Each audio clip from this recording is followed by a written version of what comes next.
Hey guys, what is up? It is Otaku Kuma here with another League of Legends normals video. As you can see here, I'm playing normal draft, but that's not what I'm playing this game for.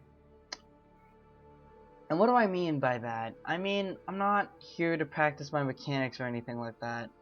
I'm here to talk about a man that has been in many people's eyes a diminished wide receiver of the Green Bay Packers, but is still Aaron Rodgers' favorite, that bad man's favorite weapon on the outside. I'm here to talk about Jordy Nelson. Now, Jordy Nelson went down a couple of weeks ago to Leon Hall. Now, it wasn't fine, but it was illegal. And a lot of people are gonna be like, "Oh, come on, shut up already! Like, they're playing football. Shut up!" No. Stop. This man is that bad man's #1 weapon, and he might miss the rest of the playoff run because Leon Hall, a member of the Green Bay Giants. Or should I say Green Bay Deviants, because they like to deviate from the rules. Now you guys can go look at it. It was somewhere in the second quarter, I think. Jordy Nelson was running like some sort of corner route or something like that. And what happened was, well, Jordy Nelson was jumping to go get the football, and then Leon Hall basically rammed him. Now, for those of you who are using only one brain cell, let me break it down.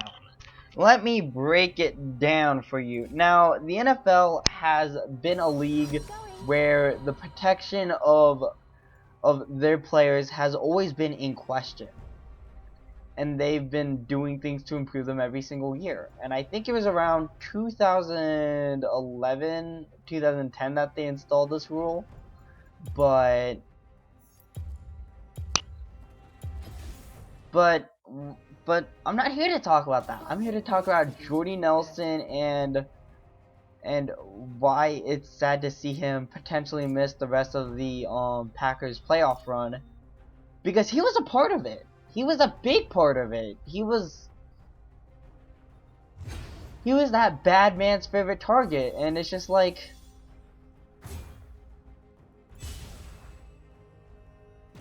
impure fools. And it's just like, how are you gonna say with a straight face that wasn't a flaggable event? Like that didn't trigger any red flags in the refs' minds. According to NFL officials, they've been trying to improve their player safety. We do what we must.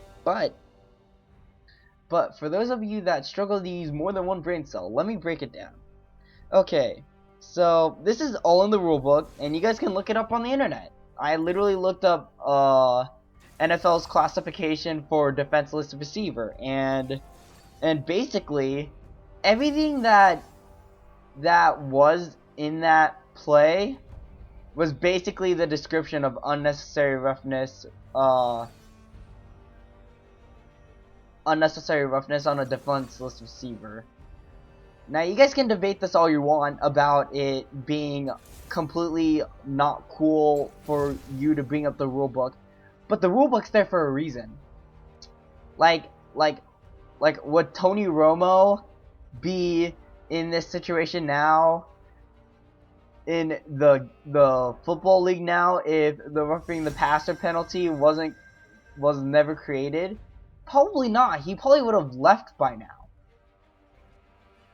Tom Brady too, because I would have been concerned for all of their health. But anyway, okay, so let's look at this. Okay, so Article 8, Section J. This is for the defensive player. If a player illegally launches into a defenseless opponent, it is it is an illegal launch if a player 1. Leaves both feet prior to contact to spring forward and upward into his opponent, and 2. Uses any part of his helmet to initiate forcible contact with any part of the opponent's body. Okay, now some of you saying, oh, well, he had time to protect himself, but he just decided to go for the ball. Well, you know what? That'd be plausible. I'll give you that. But here's the thing: that pass was still a catchable pass at that time. That ball was still catchable within means of it actually being a catch. In other words, he still had both feet in bounds. He juggled the ball a little, but he was no means he was defenseless. Now let's break down what is actually defenseless. In Article 9, Section 2, this is more about unnecessary roughness, by the way. It specifies a receiver attempting to catch a pass, Jordy Nelson, or has completed a catch and has not had time to protect himself, or has not clearly become a runner.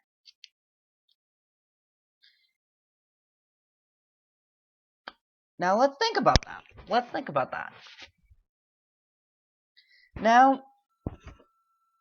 Now he was attempting to catch a pass, and he did not have time to protect himself because he was trying to catch a pass, and he clearly was not a runner because he was in mid-air.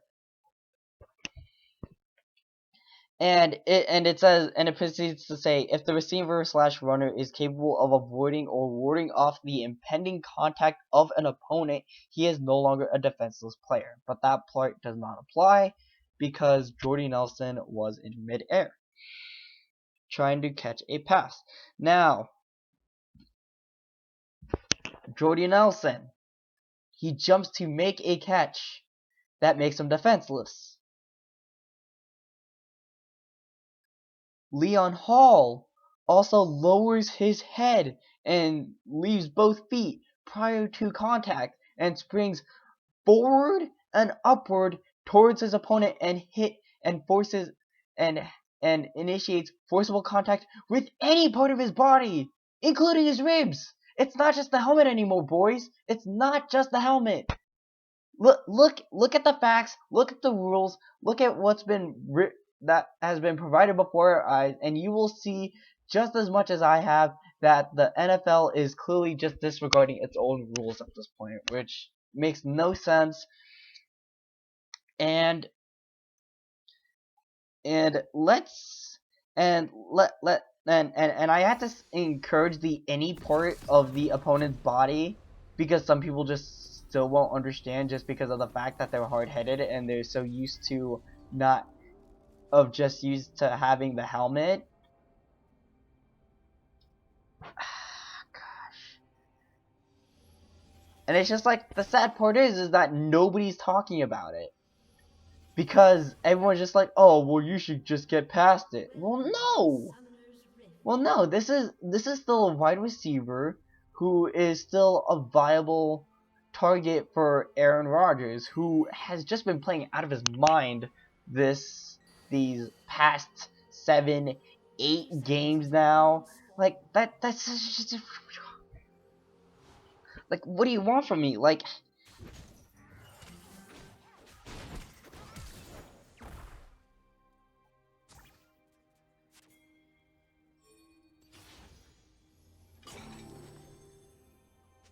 and I actually literally almost just gave up first blood, but that's okay.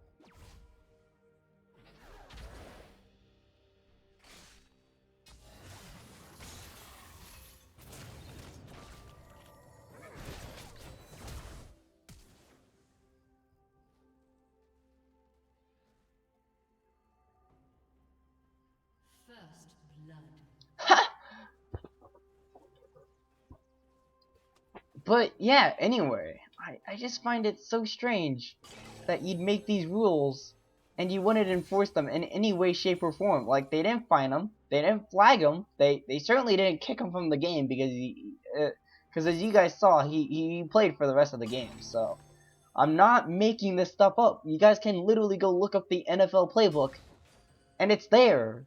Like I mean, you guys could just say that I'm you know, but it's not. It's not complete and utter nonsense.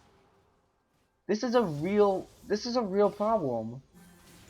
This is what you get for having 50-year-old plus guys, you know, dealing with this stuff. It's just like, well, no, that's not okay. It's just like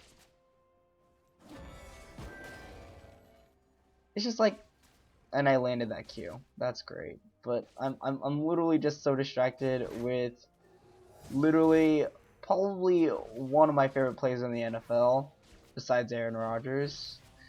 But I mean, I guess you guys could say that I'm, you know, bandwagoning with Titletown. That's not it. That's not it. I predicted, and my father and my uncle can vouch for this. I predicted the Packers would win the Super Bowl before the season even started. Before the season even started. And I kid you not, I'm not a psychic. I kid you not, I'm not a psychic. I just think that Aaron Rodgers is just that dude plus. And he is. And he's proven that time and time again. And let me get to another one of my problems with sports analysts. Okay, so some of you guys may know him. He is known as, by many, the hater of LeBron James of this generation, and his name would happen to be Skip Bayless. And he hates on Aaron Rodgers. Now, I'm not sure if this is the most truthful thing that I've said, but I honestly think that football is honestly the hardest sport to physically impose your will on it.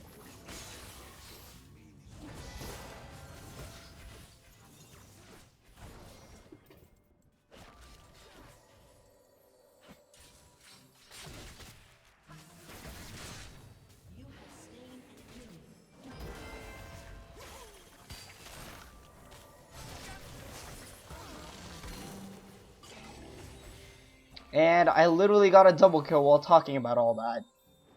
But yeah, Skip Bayless saying Aaron Rodgers is an overhyped quarterback. I would like to ask him to kindly take that back. Thank you very much. Thank you. But also, it's just like the sports analysts, like, they have it twisted. Like, they're not capable of admitting to a mistake. It's just like,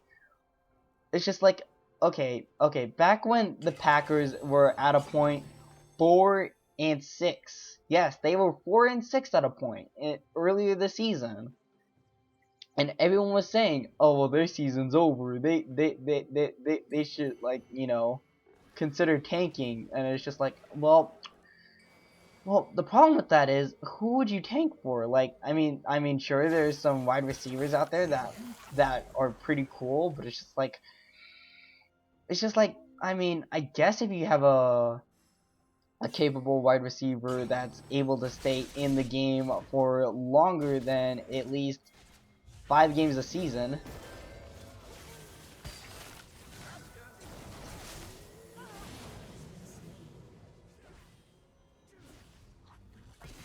But it's just like they like everyone was just like, oh, well now I want the Packers to go beat the Cowboys for me, which, I mean, I predicted that. I predicted all of that. I predicted the Cowboys would finish on top of the NFC East. I predicted that that the Giants would lose to the Packers in the first round. I predicted all of this because I didn't predict the Packers to go 16-0. I didn't predict them to go 14-2. I'm not that unrealistic. Now some of you were saying, "Oh, well, that's a load of garbage." Well, I mean, you could seriously go ask my dad and uncle, who could literally just say, "Oh, we actually heard him say all of this." And he was completely right to say so, because he is an actual sports analyst, unlike 90% of the sports analysts today. And it's just like,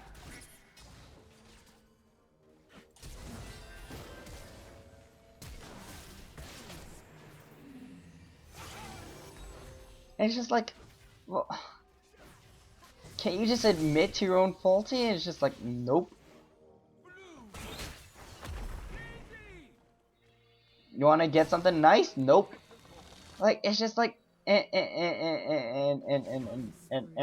I can't go on enough about Skip Bayless. Like, he has lost all senses. Like now I'm going back to like 2014-esque stuff, but there was a time when Skip Bayless was still on ESPN and said that Michael Jordan at the age of 50 could take on LeBron James at the age of, well, basically his prime, because he was still in Miami. But it's just like, why? He has it so twisted. It's just like, well, I mean, sure, he's the biggest Michael Jordan fan or whatever, but it's just like, that's not okay. That's like clearly biased. Like, that's 100% biased.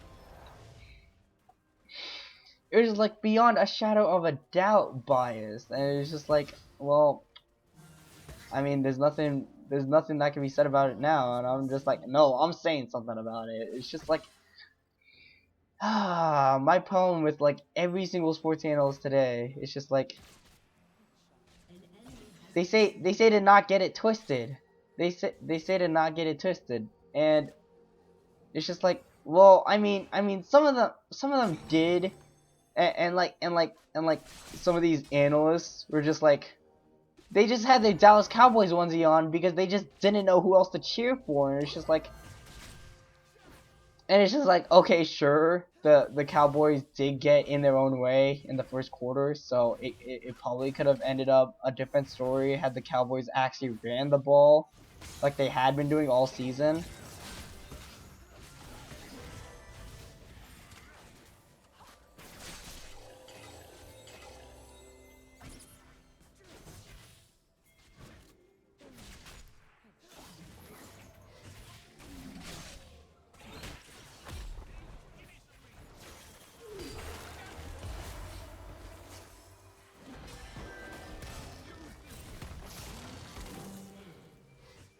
Alright.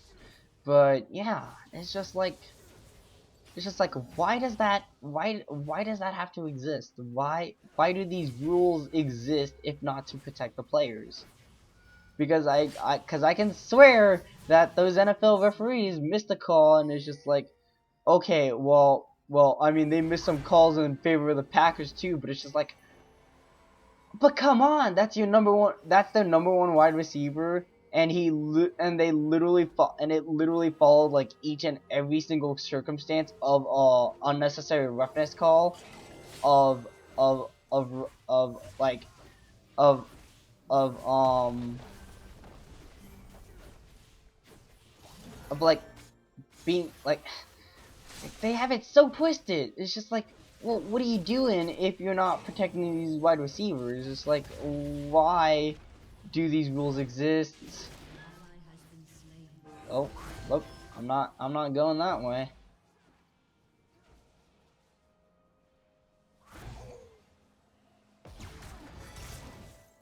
Ah, shit.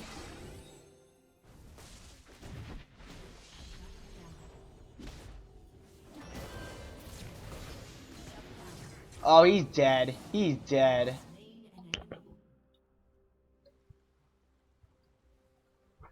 LOL. But, like, yeah, it's just like... And there's also more that I want to talk about.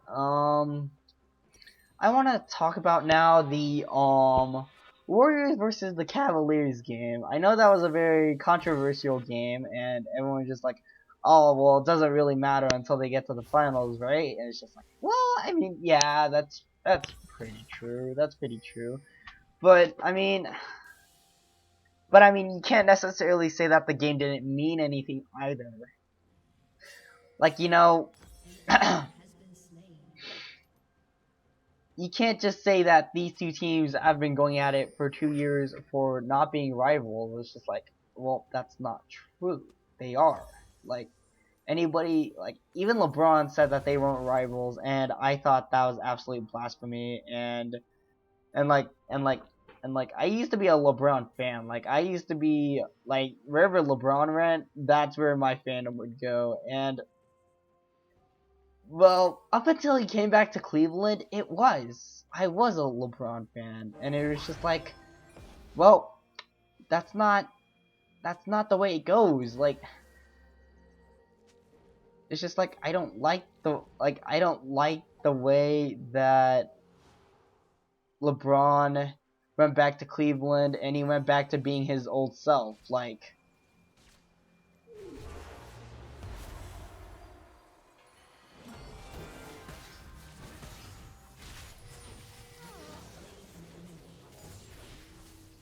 let's just face it, I'm the 80 carry, but yeah.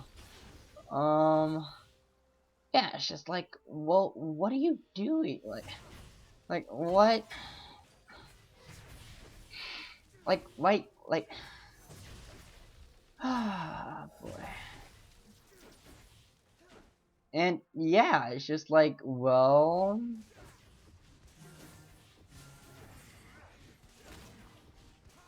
and I honestly don't know what I want to talk about right now.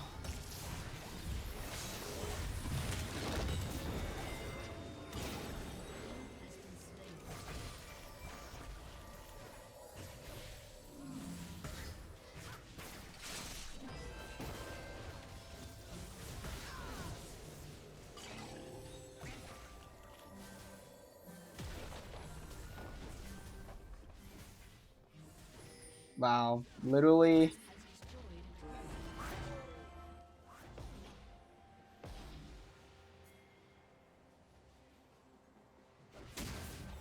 I was just waiting for him to go do it, but it was like, okay, it's whatever.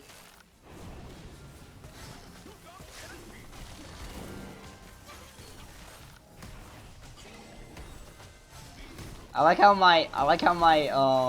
my heal actually healed him for absolutely nothing.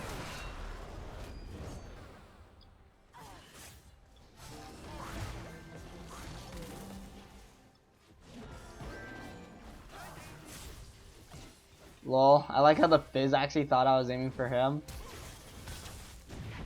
When in reality, I was honestly just trying to predict the, oh shit.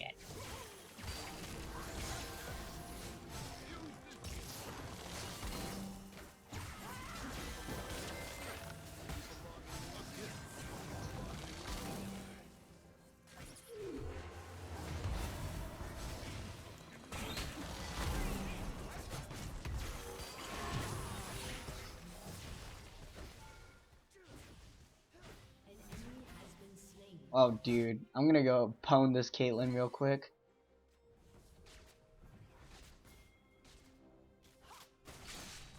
Dude, I am literally about to own some serious ass. Come here, Vigor. Yes, yes. Yes, that is some delicious looking Caitlyn right there. Yes, go get her, go get her. Oh, yes, give me that assist, baby! Yeah! Yeah!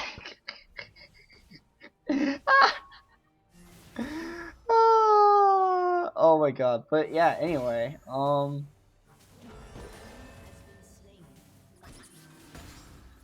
but yeah, also, I'm gonna, come out and say it here first, the Patriots have not had the most impressive season ever. Like, yeah, I know Gronk is out, but it's just like, well, all those victories were expected of you anyway, so it's just like, well,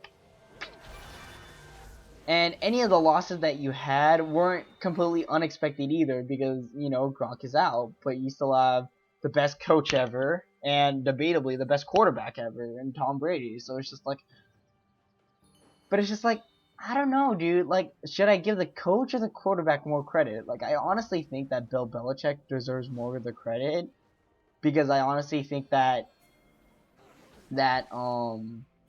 Tom Brady is just a beneficiary of a greater program. And a lot of people are gonna hate me for that. A lot of people are gonna hate me for that. But think of possibly the best talent at the quarterback position. Think of the greatest talent at the quarterback position you've ever seen. Like, in other words, they could throw it from anywhere and make it to anywhere on the field. Who could you debate in that conversation? I see two. I see two. I see Dan Marino and Aaron Rodgers.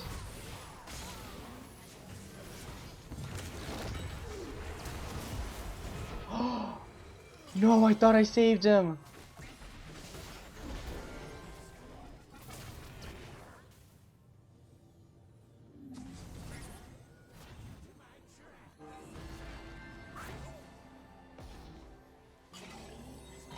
My God. But yeah, anyway, guys, I was just like, I had to talk about this. I had to talk about all of this video.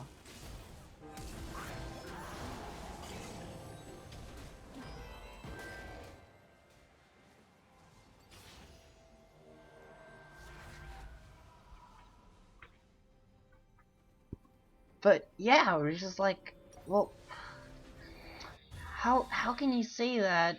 How can but honestly, think about this. If you put Tom Brady in Aaron Rodgers' shoes and Aaron Rodgers in Tom Brady's shoes, which team just got better? If you say the Packers just got better, you're probably struggling to use more than one brain cell here. And here's why. Tom Brady, over the course of his career, has been a pretty great quarterback. I'm not gonna lie. He's been there in those moments. But I'm not gonna lie. Mike McCarthy is actually what I would call something of a mid-tier coach. And basically, I honestly think that Mike McCarthy's been riding the coattails of Aaron Rodgers. Now, he's still a good coach. I'm not gonna lie. Mike McCarthy, he's boss. He knows what he's doing. He knows how to get the job done on the football field. Although when you compare what, oh shit.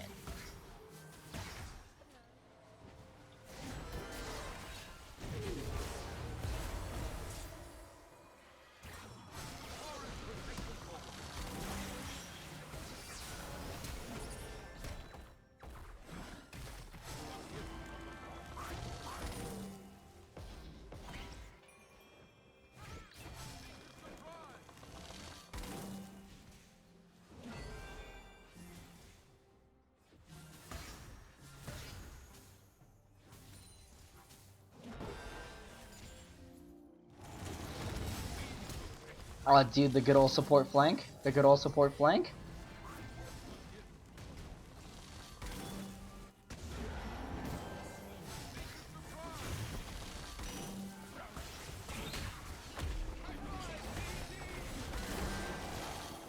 Dude, get him. Dude, freaking get him, dude. Nice. Lol. GG, boys. We got him. Alright, but anyway. Where were we? I was talking about, oh yeah, that's right. Aaron Rodgers or Tom Brady. Right. Okay, so basically,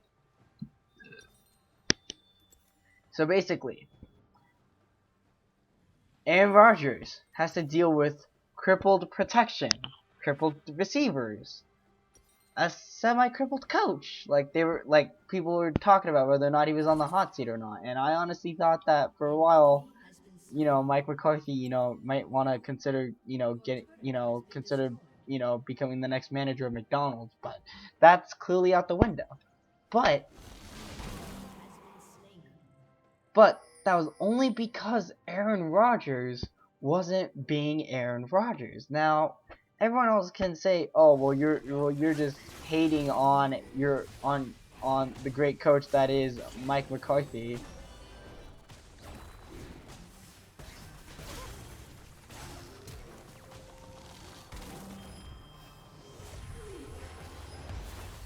Oh, you serious? You effing serious? You what, mate?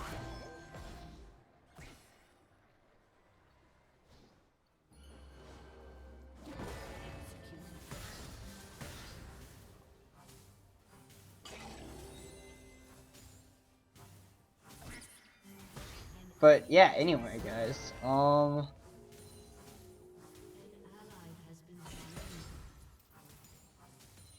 But yeah, it was just like, well, what are you doing? Like, it felt so bad to like see anybody and everybody vote Tom Brady first place for MVP. Like with Matt Ryan, I could understand because he's leading first place for literally everything. Literally everything. Well, okay, maybe not everything because he's not leading in interceptions, and that would be pretty bad if he was. But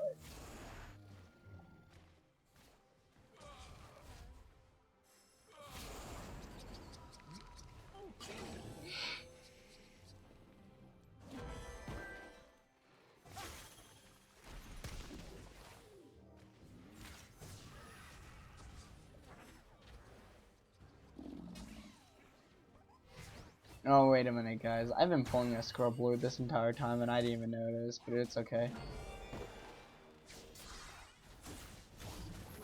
Because in my opinion, we've already won this game. Easy. Dude, the slows on top of slows, dude. Imagine if he got a frozen mallet on top of all of that, with him just constantly getting red buff.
Ooh! Mad Life in the house? Dude, get over here, you fish. Oh, you couldn't let me have it.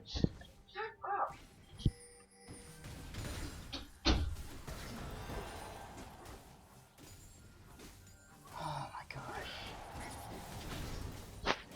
And my pain in the other aim of it comes in. Feels bad. Feels bad, man. Feels bad. Ah, God. Why record at 2 in the morning? Nobody knows.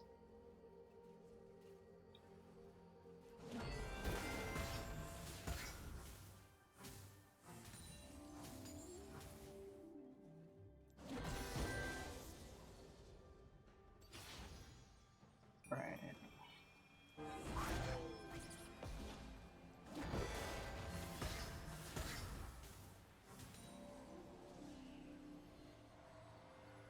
Alright. And we're all good. And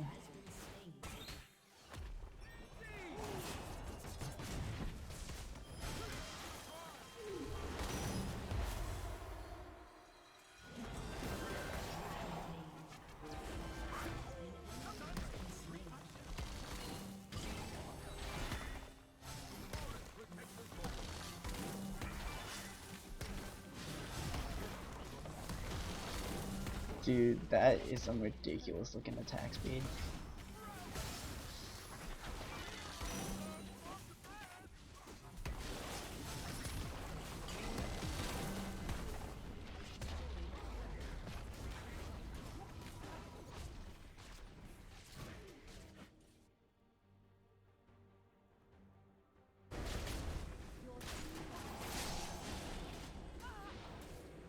Oh, this Caitlyn can't even kite. If it was Caitlyn could kite, she would have had him, but no. That takes skill, I suppose. Ooh, give me that.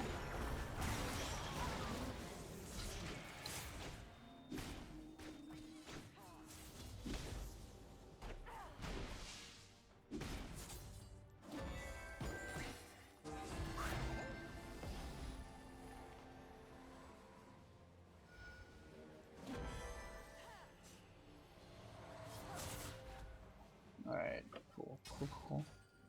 Alright.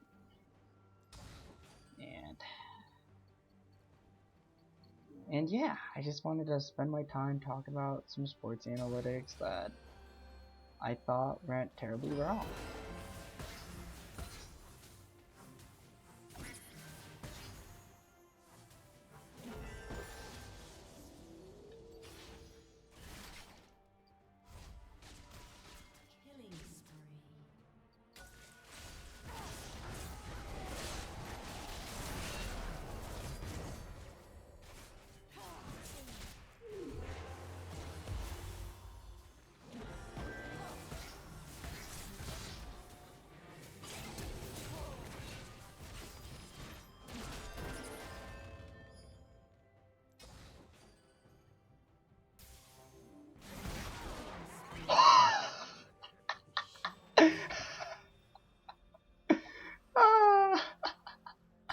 Hey, that was